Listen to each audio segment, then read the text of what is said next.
வணக்கம். நான் உங்கள் கார்த்திக். இந்த வீடியோவில் பார்க்க போகிறது மகர ராசிக்கான 2025ஆம் ஆண்டின் சனிப்பெயர்ச்சி பலன்கள். இதுவரை மகர ராசிக்கு 2ஆம் இடமான கும்ப ராசியில் ஆட்சி பெற்று பாத சனியாக இருந்து வந்த சனி பகவான் மே 29, 2025 அன்று 3ஆம் இடமான மீனராசிக்கு பெயர்ச்சியாகி ஜூன் 3, 2027 வரை இருக்கப் போகிறார். பொதுவாக சனிக்கு 3ஆம் இடம் சிறப்பான இடமாகும். மேலும் அது இயற்கை சுபர் குருவின் வீடு என்பதாலும் கடைசி ஒரு வருடம் உச்ச குருவின் பார்வை பெறுவதாலும் சனி பகவான் நற்பலன்களை அதிகமாக வழங்குவார். ஏழரை சனியால் கடந்த 7 வருடங்களாக பல்வேறு துன்பங்களை சந்தித்து வந்த மகர ராசினருக்கு ஏழரை சனி விலகுவதே பெரிய யோகம்தான். இதுவரை உடல்நலம், மனநலம், குடும்பம், தொழில், வேலை, வியாபாரம், உறவினர்கள், திருமணம், குழந்தை போன்ற விதங்களில் பட்ட துன்பங்கள் விலகப் போகிறது. உடலிலும் மனதிலும் இருந்த சோம்பல், மன அழுத்தம் விலகப் போகிறது. குடும்பத்தில் இருந்த பிரச்சனைகள் தீரப்போகிறது.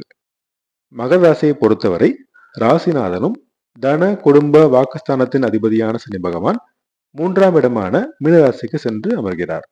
உடல்நலம் முன்னேற்றம் அடையும். இதுவரை இருந்த நோய்களின் தாக்கம் குறையும். மனதில் இருந்த குழப்பங்கள் விலகி தெளிவு பிறக்கும். முகத்தில் புன்னகை பிறக்கும். மனதிலும் உடலிலும் உற்சாகம் பிறக்கும். முடிவு எடுப்பதில் இருந்த தடுமாற்றங்கள் மாறி தெளிவான முடிவுகள் எடுக்க முடியும். தைரியம், தன்னம்பிக்கை பளிச்சிடும். எடுத்த காரியங்களை வெற்றிகரமாக முடிக்க துணிவு பிறக்கும். உங்களின் புதிய உற்சாகத்தை கண்டு மற்றவர்கள் பாராட்டுவர். போட்டி பந்தயங்களில் திறமையாக செயல்பட்டு வெற்றி பெறுவீர்கள். தம்பி தங்கையோடு சிறு சிறு மனவருத்தம் தோன்றி மறையும். ஆடை ஆபரணம் வாங்கி மகிழ்வீர்கள். விருந்து விழாக்களில் கலந்து கொண்டு மகிழ்வீர்கள். சிறுதூர பிரயாணங்கள் மகிழ்ச்சியும் லாபமும் தரும். உடன் பணிபுரிவோர் மற்றும் வேலையாட்களுடன் இருந்த பிரச்சனைகள் சீராகி அவர்களின் மூலம் ஆதரவு கிடைக்கும். நன்மைகள் ஏற்படும். மதம் சார்ந்த கடமைகளை நிறைவேற்றுவதில் ஆர்வம் பிறக்கும். குடும்பத்தில் இருந்து வந்த குழப்பங்கள், பிரச்சனைகள் தீரும். நிலம், மனை வாங்கும் முயற்சி வெற்றியடையும். உங்கள் பேச்சுக்கு மதிப்பு, மரியாதை அதிகரிக்கும். பேச்சினால் தொழில் செய்யும் ஆசிரியர்கள் மற்றும் வழக்கறிஞர்கள் முன்னேற்றம் பெறுவார்கள். கண் சம்பந்தமான பிரச்சனைகள் தீரும். சிலர் தங்க, வைர நகைகள் வாங்கி மகிழ்வீர்கள்.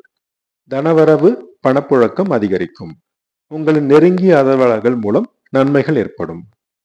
வெளிநாட்டில் வேலை தேடும் முயற்சி வெற்றியடையும்.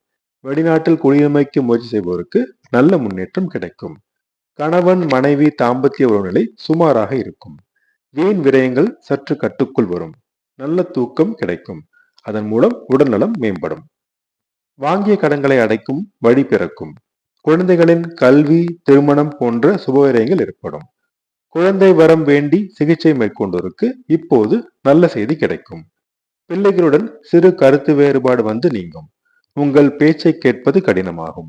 விட்டு கொடுத்து செல்ல வேண்டும். சிலருக்கு கல்வி, வேலை சம்பந்தமாக பிள்ளைகளை பிரிந்திருக்க வேண்டிய சூழல் உருவாகும். கல்லூரி மாணவர்கள் படிப்பில் முன்னேற்றம் பெறுவார்கள். நல்ல மதிப்பெண்கள் பெறுவார்கள். கலைத்துறையினர் நல்ல வாய்ப்புகள் பெறுவார்கள். விருதுகள், பட்டங்கள் தேடி வரும். நல்ல சிந்தனைகளை வளர்த்துக் கொண்டால் வெற்றி நிச்சயம். தடைபட்டு இருந்த பதவிகள் தேடி வரும். பூர்வீக சொத்து பிரச்சனையில் முன்னேற்றம் ஏற்படும்.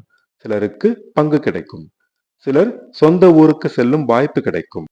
குலதெய்வ வழிபாடு வெற்றியை தேடித்தரும். ஷேர் மார்க்கெட் ட்ரேடிங்கில் சுமாரான லாபம் கிடைக்கும். தந்தையின் உடல் நலத்தில் கவனம் தேவை. மருத்துவ செலவுகளால் விரயங்கள் ஏற்படலாம்.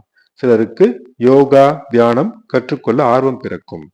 தந்தை வழி உறவினர் உடன் சிறு கருத்து வேறுபாடு வந்து நீங்கும்.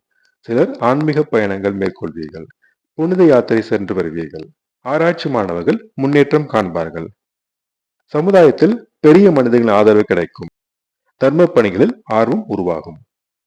சனிக்கிழமை தோறும் சனி பகவானை கருங்குவளை மலர் சார்த்தி நல்லெண்ணெய் தீபமேற்றி வழிபட்டு வர தன்னம்பிக்கை மேம்படும். வெள்ளிக்கிழமை தோறும் மகாலட்சுமி தாயாரை வெள்ளை நிற மலர் சார்த்தி பசுனை தீபமேற்றி வழிபட்டு வர அதிர்ஷ்ட வாய்ப்புகள் தேடி வரும். அதிர்ஷ்டமான நிறங்கள் வெள்ளை மற்றும் பச்சை. அதிர்ஷ்டமான எண்கள் 5 மற்றும் 6. நான் சொன்ன ராசி படங்கள் உங்களுக்கு பிடிச்சிருந்தா அந்த சேனலை சப்ஸ்கிரைப் பண்ணுங்க, ஷேர் பண்ணுங்க, கமெண்ட் பண்ணுங்க. உங்க ஜாதகத்துக்கு படங்கள் பார்க்க ஜாதக பொருத்தம் பார்க்க ஸ்க்ரீனில் கொடுத்துருக்க இமெயில் ஐடியோ அல்லது ஃபோன் நம்பரையோ காண்டாக்ட் பண்ணுங்கள்.